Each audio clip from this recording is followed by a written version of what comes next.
A new Mecha game burst onto the scene recently, and it's incredibly fun. The game is called Mecha Break, and it recently held its open beta last week. It's a team-based hero shooter, think kind of like Team Fortress 2, except it uses really cool mechs with a ton of different archetypes to kind of separate out their different classes.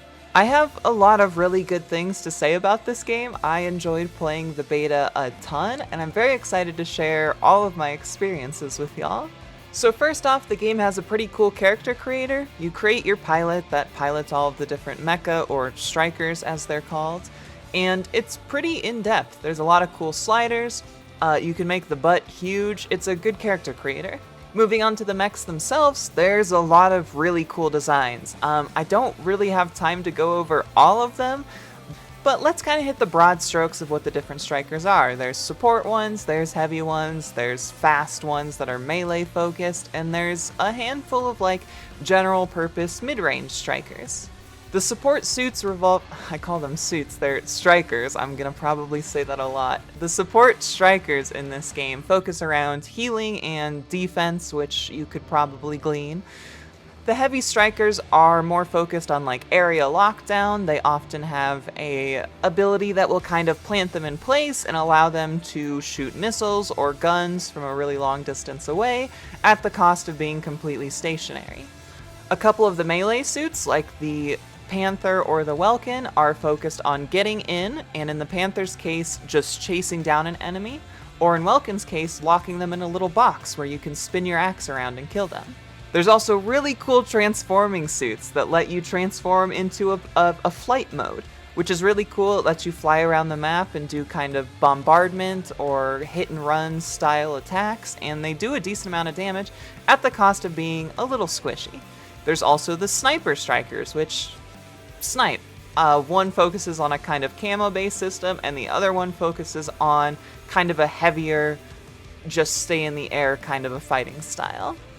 At this point in the open beta, there isn't a ton of customization from your mech, however you can paint it different colors, and the painting is pretty open. You're able to separately adjust things like the head, the arms, the primary armor, weapons, stuff like that, and they each have different tiers that let you kind of layer different colors on to the different sections of that section. A little confusing, but it's not dissimilar to something like Gundam Breaker 3's painting system, and it's where most of the customization comes in. A lot of the unlocks that you'll get in this game, which come in the form of loot boxes, come in the form of these paint canisters, or the other customization, which is mods. These will generally increase one of your stats, like your land boost speed or your land boost usage or your dash boost usage, at the cost of decreasing something else like your armor or your health. This essentially lets you kind of min-max specific stats that you want in a suit that will give you an edge against other strikers, but make you slightly worse in other areas.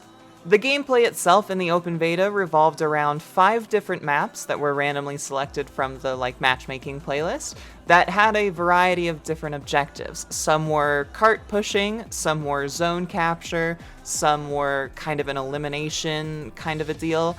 There's a handful of variety in these maps, and I'm sure there will be more once the full game releases, but it's pretty standard class-based shooter stuff. But what I really liked about this game is how it kind of sits very nicely in the class-based shooter while still being distinctly a mecha game. The game is very quick, mobility is very high, there's a lot of boost available to you to do different actions, and most importantly, the game's in third person, which is a pretty standard for mech games. A lot of mech games that have come out recently use third person. It's pretty much what people expect, think Armored Core 6 style, and it works really well. It's surprisingly fun to just zoom around the map, especially if you're in a flight suit, or go ahead and just use your big drill lance to just dive at somebody. Snipe a robot in the head is also super cool, or just laying down a huge barrage of missiles with one of the heavy suits.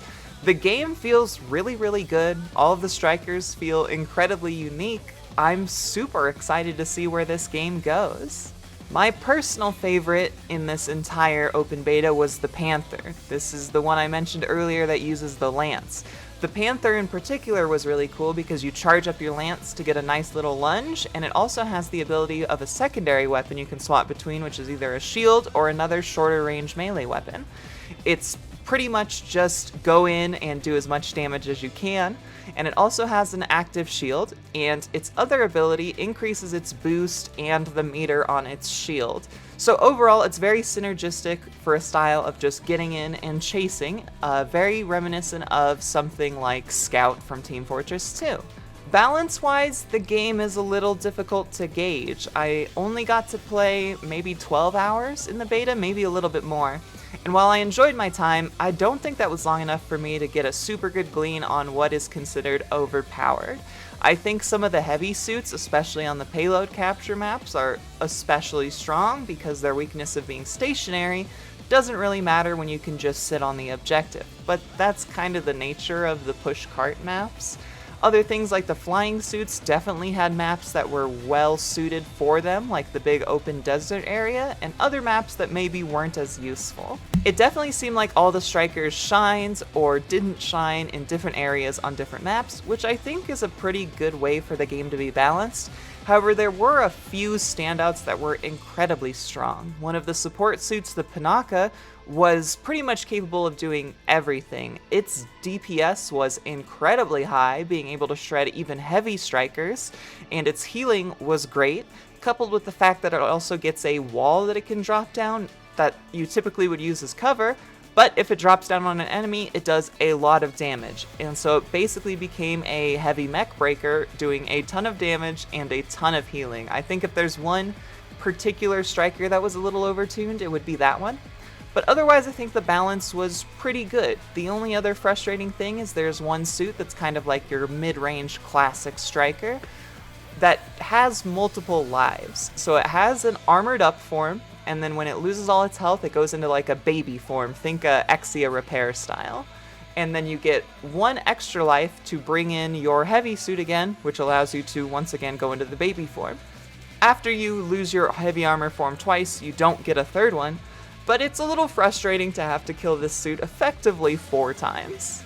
But I don't think rambling about balance and stuff is going to be too big of an issue here in the open beta. The devs seem to be really good at gathering feedback. They've gathered a ton of stats. They've even posted some cool infographics on their Twitter page. So I think balance is something that will be ironed out and not really something that's super important when judging the game on the open beta. However, as it stands, I'm very pleased with this game. The gameplay itself is super fun, and while the customization at the moment is a little bare bones with it just being the mods and the paint, I think there's room for expansion for things like signature weapons or slightly different striker designs that could be very fun as a little extra customization. So yeah, if you're a Mecha fanatic, definitely keep an eye out for this game. If you didn't get a chance to play during the open beta, there's definitely lots of footage online, as this open beta was allowed to be streamed and recorded and talked about. So keep an eye out, because I'm going to be playing a ton of this when it actually comes out.